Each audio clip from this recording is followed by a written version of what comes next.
Ok, pessoal, voltando aqui, vamos ver agora os tipos de requisitos, né? Já que a gente está falando desde o início da nossa aula sobre requisitos funcionais, não funcionais, etc.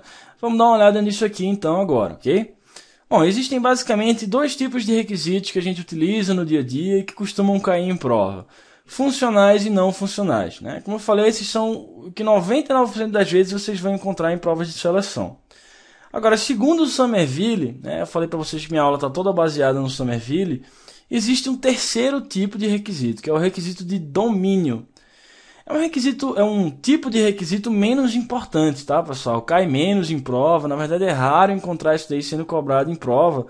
E outros autores nem consideram esse terceiro tipo. Eu vou explicar daqui a pouco o porquê, ok?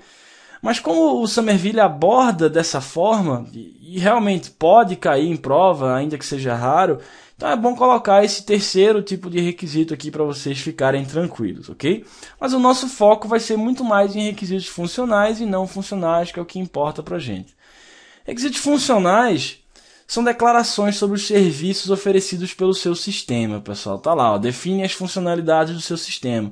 Como ele reage a determinadas entradas, como é que ele se comporta em determinadas situações, qual é o processamento que ele possibilita ao seu usuário, coisas desse tipo. Ou seja, requisitos funcionais são as capacidades, os serviços providos pelo seu sistema. Isso aí, autoexplicativo, muito simples, a gente vai ver mais exemplos daqui a pouco, certo? Mais importante até do que requisitos funcionais são os requisitos não funcionais, pessoal. Tá lá, ó. Requisitos não funcionais expressam restrições sobre as quais o seu sistema deve operar ou qualidades específicas que o seu software deve ter. Qualidades, características, atributos específicos que esse seu sistema deve possuir. Quando eu falo de restrições, pessoal, ou atributos, qualidades, enfim, eu estou falando, por exemplo, de atributos e restrições temporais, por exemplo, né? Tempo de resposta, de armazenamento, de segurança, ou outros atributos que nem têm a ver com o produto em si. Existem requisitos não funcionais, que a gente vai estudar daqui a pouco, que não são do seu produto, não são do software em si. São requisitos não funcionais, por exemplo, organizacionais. Tem a ver, né, com o processo que a organização está utilizando para desenvolver o seu sistema, por exemplo. Existem requisitos não funcionais externos, que nem dentro da sua organização estão. Todos esses requisitos são considerados não funcionais segundo a visão do Somerville. A gente vai detalhar mais aqui à frente, tá? Mas de uma forma geral, então, requisitos funcionais, serviços, capacidades, funcionalidades que o seu sistema provê. E requisitos não funcionais são restrições sobre essas funcionalidades, qualidades, atributos, características específicas sobre essas funcionalidades do seu sistema. Esses requisitos não funcionais, pessoal, costumam ser bastante cobrados em prova, tá? E a gente vai detalhar, inclusive, alguns dos subtipos dele. Muito bem, mas como eu falei para vocês, o Somerville traz esse terceiro tipo de requisito, né? Que são os requisitos de domínio. Isso aí é mais um preciosismo do autor, tá? É como se fosse uma frescura dele, na verdade. Porque na prática, ninguém utiliza isso daí, pessoal. É o seguinte, requisitos de domínio, segundo Somerville, eles vêm do domínio da aplicação do seu sistema e refletem características do domínio. Falei para vocês que domínio é a área de interesse que você está tratando, né? É o negócio que você está modelando. E aí o Somerville diz que requisitos de domínio tem mais a ver, então, mais diretamente a ver com o negócio que você está tratando e não necessariamente com o sistema que você vai gerar para automatizar algum problema daquela organização. Então refletem diretamente as características desse domínio. Por que eu digo que é um preciosismo, né? Que ninguém utiliza isso na prática? Porque o próprio Somerville diz que requisitos de domínio são transformados posteriormente em requisitos funcionais ou não funcionais. Então é como se fosse quase que uma classificação virtual, né? Uma classificação conceitual, porque na prática, quando você modela o seu domínio e entende um requisito de domínio dessa área de interesse, você depois acaba transformando esses requisitos em requisitos funcionais ou não funcionais, tá? A gente vai ver exemplo aí de requisito de domínio, segundo o Somerville nos traz, quando a gente entrar em mais detalhes sobre esse terceiro tipo de requisito, que na verdade não vão ser tantos detalhes assim, porque como eu falei para vocês, não é tão importante. A gente vai focar mais em requisitos funcionais e mais ainda em requisitos não funcionais, que são os que mais caem em prova. De todos esses daí, o que mais cai em prova são tipos de requisitos não funcionais. Muito bem, então esses são os 3 tipos que a gente vai detalhar mais aqui para frente. Só que antes de a gente fazer isso, o que a gente vai ver no próximo slide, pessoal, é mais uma classificação que o Somerville nos traz. E é importante vocês entenderem isso daqui, porque não é tão simples de compreender para quem está vendo isso daqui da primeira vez. Olha só, eu nem costumava, na verdade, colocar essa segunda classificação, né, nos slides das minhas aulas, pessoal. Mas uma vez, acho que em 2009, na prova do TCU, essa outra classificação foi cobrada, essa que eu vou mostrar agora. Então, por desencargo de consciência, para vocês ficarem tranquilos, se isso vier, se isso voltar a cair em prova de novo, então vocês já sabem do que se trata. Então, ó, é outro tipo de classificação, tá? Não necessariamente tem a ver com essa primeira classificação aqui que a gente está vendo de requisitos funcionais e não funcionais. Até porque essa classificação que vocês estão vendo agora, de funcionais, não funcionais e domínio, tem a ver com o desenvolvimento dos seus requisitos. Elicitação, especificação, validação. Aí você classifica dessa forma aí, né? Funcionais, não funcionais, etc. Mas a classificação que eu vou mostrar no próximo slide tem mais a ver com a evolução e a manutenção dos seus requisitos, do seu sistema, e não com o desenvolvimento dele, certo? Vocês vão entender bem o que eu estou querendo dizer daqui a pouco, ok? Bom, de qualquer forma, fica avisado que eu só vi essa outra classificação sendo cobrada em prova uma única vez. Talvez tenha até aparecido em outras provas, né? Enfim, eu não conheço todas as provas que caíram em todas as bancas, mas eu só vi isso sendo cobrado uma vez. Vamos lá entender esse outro tipo de classificação. É essa daqui, ó. Então, ó, do ponto de vista de manutenção e evolução dos seus sistemas, você está preocupado em saber quais requisitos estão mais propensos a serem modificados. Ou seja, quais requisitos são mais estáveis e quais requisitos são mais instáveis. Então, a classificação que o Somerville nos dá, se você estiver preocupado com a manutenção do seu sistema, é essa daí, ó. É entre requisitos permanentes e requisitos voláteis. Se vocês quiserem procurar isso daí no livro do Somerville, em inglês ou na internet, algum arquivo, vocês podem procurar aí no Google por Enduring e Volatile Requirements. Vocês vão entender bem essa classificação que eu vou mostrar para vocês agora, tá? Essa é a palavrinha-chave. Se vocês quiserem procurar isso daí na internet, algum arquivo, vocês vão achar links sobre isso daí. Então, qual é a ideia aqui? Do ponto de vista de evolução de sistemas, alguns requisitos são mais estáveis, estabilizados do que outros. Eu não estou dizendo a vocês que alguns requisitos nunca mudam e outros sempre mudam, tá? Não é isso que eu estou falando aqui. O que eu estou dizendo é, qualquer requisito, na verdade, pode mudar, mas alguns são mais propícios do que outros a mudarem, ok? Se o seu requisito ele for considerado permanente, ele é considerado um requisito relativamente estável, porque eles são derivados diretamente da atividade principal da sua organização. É muito menos provável que esses requisitos sejam modificados ao longo do tempo. Se você classificar o seu requisito como volátil, então ele é um requisito muito mais propenso a mudar por alguma razão ou outra que a gente vai ver daqui a pouco, certo? Então tá lá, ó. Requisitos permanentes são derivados da atividade principal da organização. Por exemplo, no hospital, se esse for o domínio, a área de interesse que você está tratando, né, gerenciamento hospitalar, por exemplo, sempre vai haver requisitos relativos a médicos, pacientes, tratamentos, consultas, assim por diante. São requisitos tipicamente derivados diretamente do seu modelo de domínio que você está tratando, certo? Esses são os requisitos permanentes, são os requisitos assim classificados porque têm uma probabilidade muito menor de serem modificados. São mais estáveis. Beleza. Na outra ponta a gente tem os requisitos voláteis. São aqueles mais propensos a mudar. Requisitos que se modificam durante o desenvolvimento ou quando o sistema está em uso. Por exemplo, requisitos resultantes de políticas governamentais, né? Então, se você está modelando uma área de interesse que é um software para o governo, por exemplo, que trabalha com tributação, taxas de imposto, então você vai sofrer esse problema daí. Os seus requisitos eles vão ser mais voláteis. Por quê? Porque todo ano o imposto muda, pessoal, né? O ordenamento tributário é algo bastante volátil.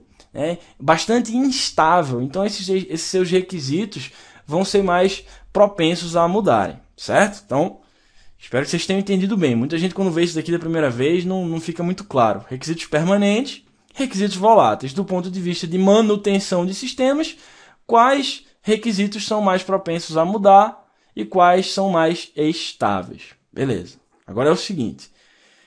Debaixo dos requisitos voláteis, existe uma subclassificação, certo?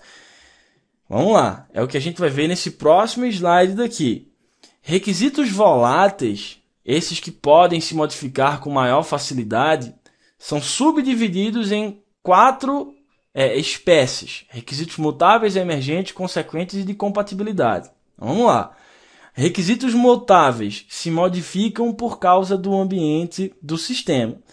São aqueles que vão se modificar por causa do próprio ambiente no qual você está inserido, no qual o seu sistema opera, pessoal, né? Então, por exemplo, como eu falei, né, requisitos para um sistema que calcula taxas de dedução ou de imposto vão ser modificados conforme as leis de tributos e de impostos e de taxação do seu ambiente forem modificados, ok? Requisitos mutáveis, beleza. Temos os requisitos emergentes também. Requisitos emergentes surgem à medida que a compreensão do cliente do seu sistema se desenvolve.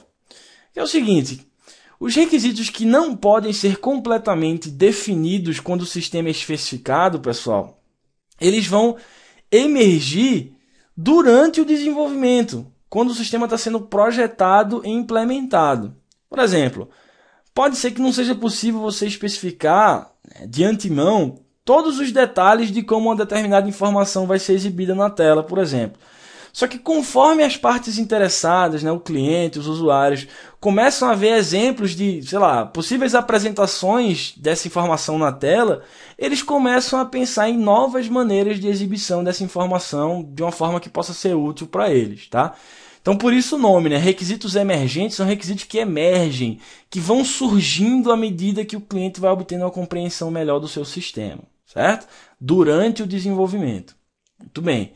Um outro tipo de requisito volátil, de subclassificação dessas daqui, são os requisitos consequentes. Requisitos consequentes, o próprio nome está falando, eles são consequência, eles resultam da introdução do seu sistema no ambiente do usuário. Que é o seguinte, todos os requisitos que você especificou antes do seu sistema estar rodando no ambiente do usuário, pessoal, na verdade são suposições, né? Suposições de como esse seu sistema vai ser utilizado. Só que quando o sistema ele é posto em uso, efetivamente ele está sendo utilizado, algumas daquelas suposições poderiam estar erradas, né?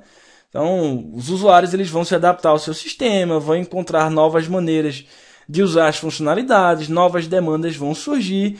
Então, como consequência disso, por isso o nome, né, novos requisitos vão surgir, ou outros requisitos já antigos vão ser modificados. Então, requisitos consequentes, o próprio nome está dizendo, você instalou o sistema no ambiente-alvo, colocou ele para rodar e como consequência disso, o usuário olhou lá e disse, opa, temos mudanças de requisitos. Não era bem assim que eu imaginava que o sistema ia funcionar. Vamos modificar requisitos antigos ou eu quero propor requisitos novos e assim por diante, tá? Então, enquanto requisitos emergentes eles vão surgindo ao longo do desenvolvimento, requisitos consequentes eles surgem ao final do desenvolvimento quando você introduz o sistema no seu ambiente alvo, no ambiente que o usuário vai utilizar, ok? Por fim, mais simples aí são os requisitos de compatibilidade. Requisitos que dependem de algum outro elemento, né? De outro equipamento ou processo. Conforme mudam e se modificam esses outros elementos, o seu requisito também vai ser modificado, certo? Muito simples, o próprio nome está falando, é compatibilidade. Uma coisa tem que ser compatível com a outra. Se aquela outra for modificada, essa primeira pode sofrer impactos consequentes disso, ok?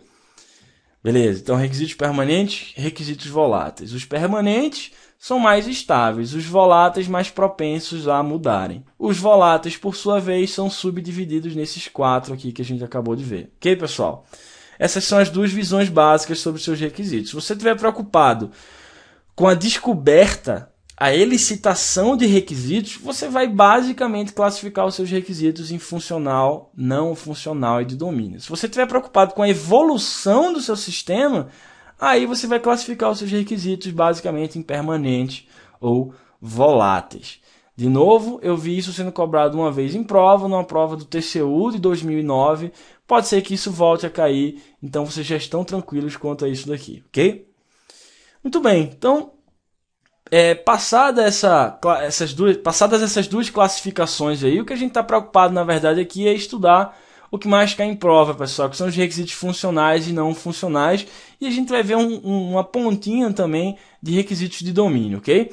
Vamos começar com requisitos funcionais, esse slide e o próximo aqui, que são bem simples, para a gente fechar esse trecho, e no próximo a gente se concentrar em requisitos não funcionais, que são mais importantes. Então vamos lá. Requisitos funcionais. Descrevem funcionalidades ou serviços do seu sistema.